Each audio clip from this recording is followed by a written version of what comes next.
रहीम अस्सलाम वालेकुम व्यूवर्स, मैं हूं अनम फरियाल और आप देख रहे हैं फ़िज़िक्स के वीडियो लेक्चर। और उन्हीं वीडियो लेक्चर सीरीज़ में आज के जो वीडियो लेक्चर है उसका टॉपिक का नाम है व्हीटस्टोन ब्रिज। और व्हीटस्टोन ब्रिज को ब्रीफली डिस्क्राइब करने से पहले आप सब लोगों से रिक्वेस्ट है कि आप इस चैनल को सब्सक्राइब कर लें ताकि न्यू आने वाली वीडियोज़ की नोटिफिकेशन आप लोगों को मौसूल हो जाए। तो चलिए जी स्टार्ट करते हैं। What is Wheatstone bridge? तो Wheatstone bridge is basically an electronic circuit which is used to determine the unknown resistance. Okay, और ये सर्किट जो है वो कुछ इस तरह से दिखता है।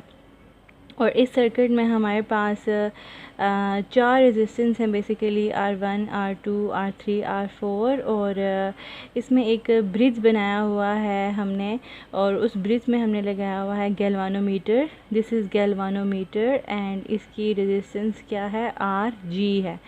ओके, और हमने एक सोर्स ऑफ EMF भी लगाया हुआ है बैटरी इस के साथ। ठीक है, तो ये इस तरह का व्हीटस्टोन ब्रिज की जो इंटरनल कंस्ट्रक्शन है या जो सर्किट डायग्राम है वो कुछ इस तरह से है। ठीक है, अच्छा जी, अब ये वर्किंग कैसे करता है कि अननोन रेजिस्टेंस हम कैसे फाइंड करते हैं? तो हमें एक ऐसी कंडीशन बेसिकली अचीव करनी होती है कि जो current passing through the galvanometer है वो ज़ीरो आ जाए, मीन्स कि गैल्वानोमीटर की डिफ्लेक्शन क्या हो जाए? ज़ीरो हो जाए। हमने ऐसी कंडीशन अचीव करनी है, इस तरह से सर्किट को सेट करना है ताकि हमारे पास IG क्या हो जाए? ज़ीरो आ जाए। तो उसके लिए हमने सर्किट को स्टडी करने के लिए, चूँकि ये कॉम्प्लिकेटेड सर्किट है नज़र आ रहा है हमें, तो हमने इसमें 3 लूप्स बना ली। एक लूप है A B D A and second loop कौन सी है? B C D B ये सेकंड लूप है। ओके, और थर्ड वन लूप ये है, ये जो है ना, ये वाली, ये सारी, ये पोर्शन, ये थर्ड लूप है। ठीक है, ये फर्स्ट लूप, ये सेकंड लूप और ये सारी की सारी थर्ड लूप है। ओके, अब हमने नेक्स्ट काम ये करना है कि हमने इन लूप्स के अंदर जो करंट है उसको, ज़ाहिर बात है बैटरी के साथ अटैच है तो हर एक लूप के अंदर से करंट पास होगा। तो जो फर्स्ट लूप है उसके अंदर से पास होने वाले करंट को I1 लिखें, दूसरी वाले के करंट को I2 लिखें, जो थर्ड लूप है उसके करंट को I3 लिखें। अब हमने यहाँ पे करंट की डायरेक्शंस को सेट करना है, और ये हमारी अपनी मर्ज़ी है कि हम इसको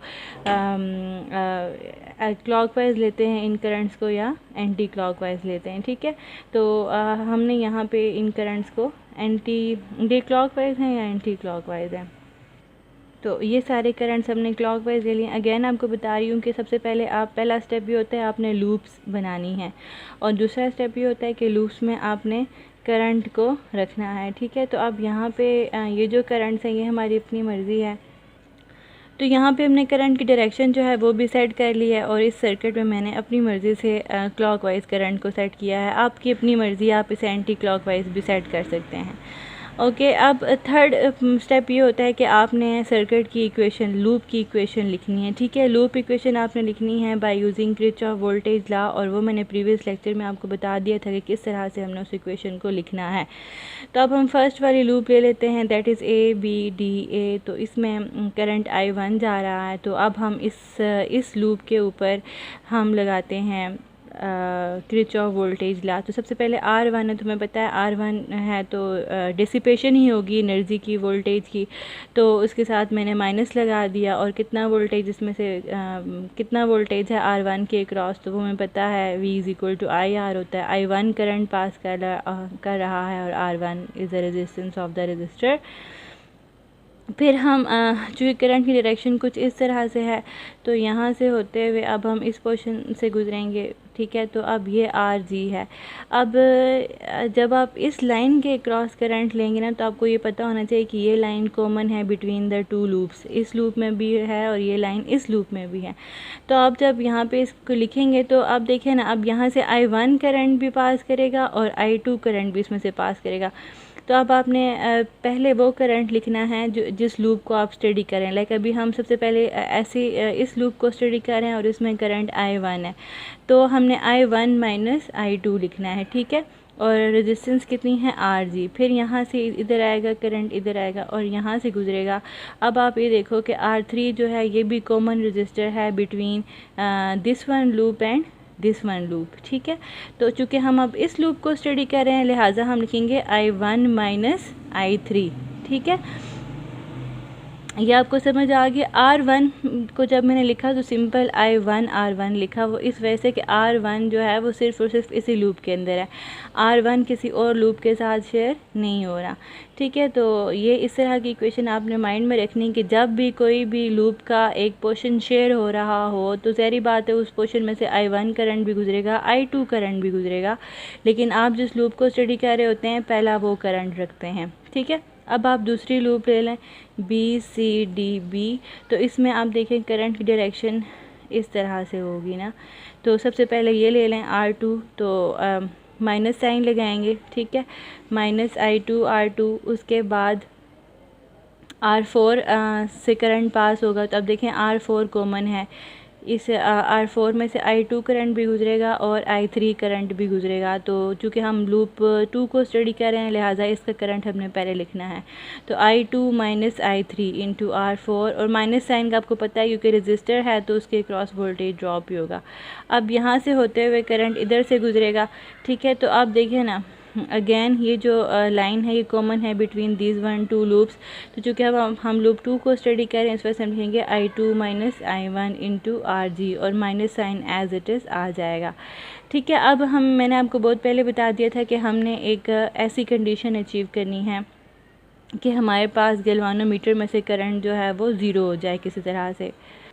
तो उसके लिए हमने तो वो गैल्वानोमीटर से करंट को ज़ीरो करने के लिए ज़ाहिर बात है जो ये गैल्वानोमीटर वाली टर्म है इसके साथ जो भी वैल्यूज़ हैं उनको ज़ीरो करना होगा। ये ज़ीरो हो जाएगी और ये ज़ीरो हो जाएगी। ठीक है, अगर I1 - I2 is equal to zero, इसका मतलब है कि I1 is equal to I2 हो जाएगा। तो ये दो टर्म ज़ीरो कर दें, तो जब ये टर्म्स ज़ीरो हो जाएंगी तो इक्वेशन 1 कुछ इस तरह से रिड्यूस हो जाएगी और इक्वेशन 2 कुछ इस तरह से रिड्यूस हो जाएगी। अब चूँकि मैंने आपको बता दिया है कि I1 is equal to I2 है, तो इक्वेशन 2 में जहाँ जहाँ पे भी I2 है उसकी जगह आप I1 लिखें। तो इस तरह से इक्वेशन 2 रिड्यूस हो जाएगी। अब इक्वेशन 3 को इक्वेशन 1 पे डिवाइड कर दें या इक्वेशन 1 को इक्वेशन 3 पे डिवाइड करें तो आपके पास ये वाली इक्वेशन आ जाएगी। तो अब आप देख रहे हैं यहाँ पे कि ये जो है कि ये जो इक्वेशन है ये आपको शो कर रही है रेजिस्टेंस की रेशो। अब अगर इसमें से कोई भी एक रेजिस्टेंस अननोन हो और बाकी 3 नोन हों तो हम अननोन रेजिस्टेंस को फाइंड आउट कर सकते हैं। सपोज़ हमें R3 R3 की भी वैल्यू पता है, R4 की भी वैल्यू पता है एंड R2 की भी वैल्यू पता है और R1 की में वैल्यू नहीं पता, तो हम R1 को एलिमिनेट कर देंगे। हम लिख सकते हैं कि R3 divide by R4 into R2, तो आप एक अननोन रेजिस्टेंस फाइंड आउट कर सकते हैं। ठीक है, तो this is very my simple explanation of Wheatstone bridge. मैं इसको अगेन एक से समराइज़ कर देती हूँ कि व्हीटस्टोन ब्रिज क्या होता है। It is use to measure the unknown resistance. Okay, इसका इलेक्ट्रॉनिक सर्किट कुछ इस तरह से दिखता है। हमें एक कंडीशन अचीव करनी होती है, that is null condition. Null condition वो कंडीशन होती है जिसमें जो गैल्वानोमीटर है वो हमें ज़ीरो डिफ्लेक्शन देता है। तो अब हमने इस सर्किट को सॉल्व करना है, तो उसके लिए हमें किरचॉफ रूल्स लगाने पड़ेंगे, वोल्टेज रूल लगाना पड़ेगा, और उसके लिए हमें पता है कि हमें लूप्स कंसिडर करनी है। लूप्स कंसिडर करने के बाद हमने उसमें करंट्स को सेट करना है, आया क्लॉकवाइज सेट करना है या एंटी क्लॉकवाइज सेट करना है। फिर आपने उनकी हर एक लूप की अपनी अपनी इक्वेशन लिखनी है और वो इस तरह से आ जाएगी। और फिर हमें चूँकि नल कंडीशन चाहिए कि current to galvanometer is zero, so जो RG वाली टर्म्स हैं उनको हमने क्या कर देना है, ज़ीरो कर देना है। सो इक्वेशन 1 और 2 रिड्यूस हो जाएंगी इस तरह की फॉर्म में, और जब आप अगेन डिवीजन करेंगे तो आपके पास ये आ जाएगा। This is very simple explanation and very important short question also. So I hope you will get the idea of Wheatstone bridge through this lecture. Keep watching my videos, and if you like this video, please thumb up the channel and take care of yourself. Allah Hafiz.